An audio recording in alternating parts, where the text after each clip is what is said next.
안녕하십니까 성도 여러분, 최성수 목사의 말씀 묵상 시간입니다. 말씀 묵상은 그리스도인의 온전한 예배를 위해 서로 세우는 교회에서 제공합니다. 오늘도 주 안에 거하시면서 성령님의 인도함을 받으며 사시는 하루를 보내시길 바라고요. 하나님과 이웃에게 복음에 합당하게 반응하며 사시길 축복하며 기도합니다. 오늘 묵상 본문은 스바냐 1장 1절로 18절까지 말씀입니다.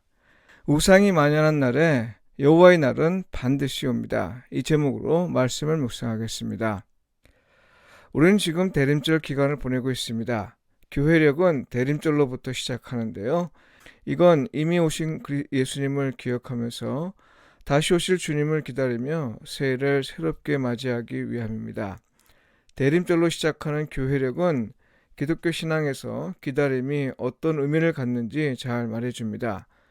대림절 기간을 그저 성탄절을 준비하는 기간으로만 삼는 건 진정한 의미를 훼손하는 일이죠. 대림절 기간은 엄밀히 말해서 하나님의 새 일을 준비하는 기간입니다. 왜냐하면요, 다시 오시는 분을 기대하며 보내는 날인데요. 성경은 주님이 다시 오시는 날을 가리켜 주의 날이라고 부르고 있기 때문입니다.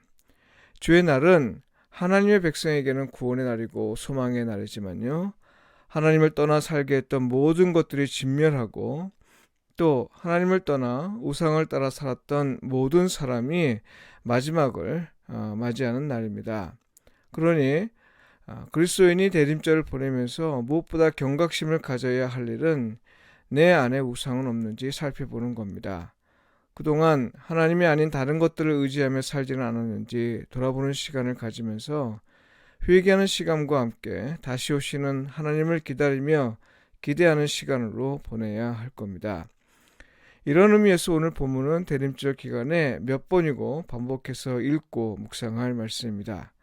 무엇보다 오늘 본문은 왜 이 기간이 단지 기쁨의 날만이 아니고 또한 참여하며 회개하는 기간이 되어야 하는지 이에 관해 잘 말해줍니다. 스바냐 선지자는 왕족 출신입니다. 요시야 왕이 성전 개혁을 시행하기 전에 부름을 받아 활동한 선지자입니다. 히스기야의 아들 므낫세는 어려서 왕위에 올라 55년 정도 통치하면서 주변 신하들의 잘못된 조언을 따라 유다를 다스렸습니다. 스스로 이방 나라의 신을 따랐고요. 심지어 성전에 바알과 아스라를 위한 제단을 세워두어 백성들에게 우상 숭배를 권장하기로 했습니다. 여호와의 선지자들을 모두 죽이려 했을 정도이니 므낫세가 우상 숭배에 얼마나 큰 열심을 보이며 살았는지 어렵지 않게 짐작할 수 있을 겁니다. 그는 여호와 하나님이 가장 싫어하시는 일을 서슴지 않았는데요. 심지어 사람을 제물로 삼는 일을 자행해 자기 아들들을 바치기도 하였습니다.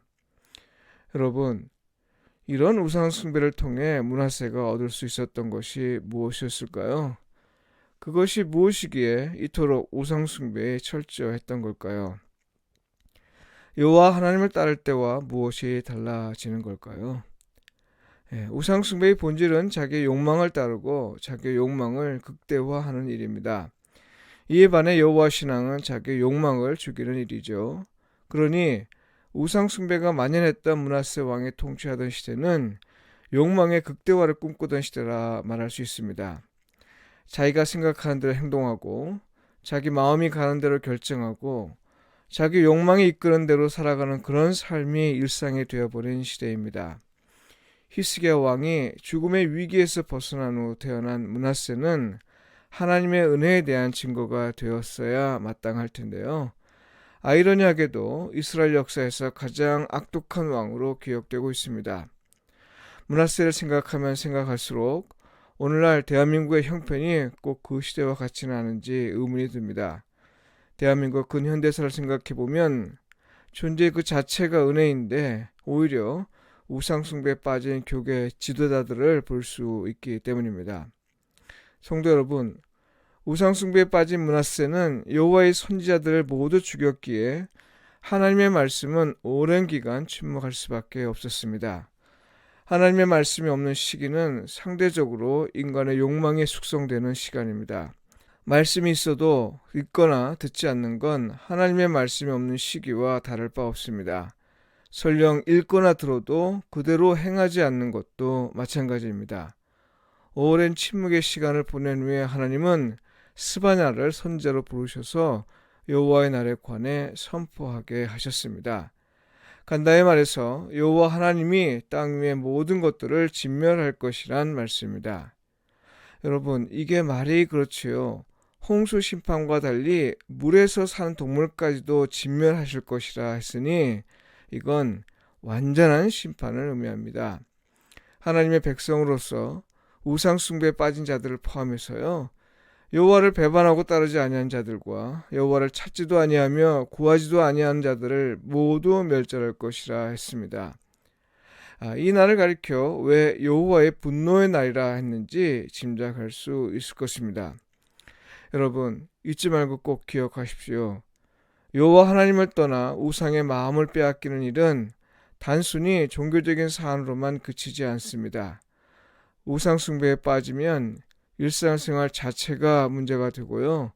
사람뿐만 아니라 하나님의 피조물인 자연 환경까지도 실험하는 일이 벌어집니다. 이 땅에 현존하는 하나님 나라가 더는 보이지 않고 마치 지옥 같은 세계가 되는 것이죠. 욕망의 종말이 세상의 종말로 말씀을 늘 가까이 대하면서 말씀대로 살려고 애쓰는 사람에게 하나님은 새 일을 보이실 겁니다. 기도드리겠습니다. 다시 오실 것을 약속하신 하나님, 주께서 반드시 다시 오실 걸 믿습니다. 그러나 주님의 재림이 기쁨의 날이길 소원합니다. 우리 안에 모든 우상을 버리게 하시고 어떠한 이익을 얻고 어떠한 손해가 발생한다 해도 오직 여호와만을 신뢰하며 참 하나님으로 섬기게 하소서. 예수님의 이름으로 기도합니다. 아멘.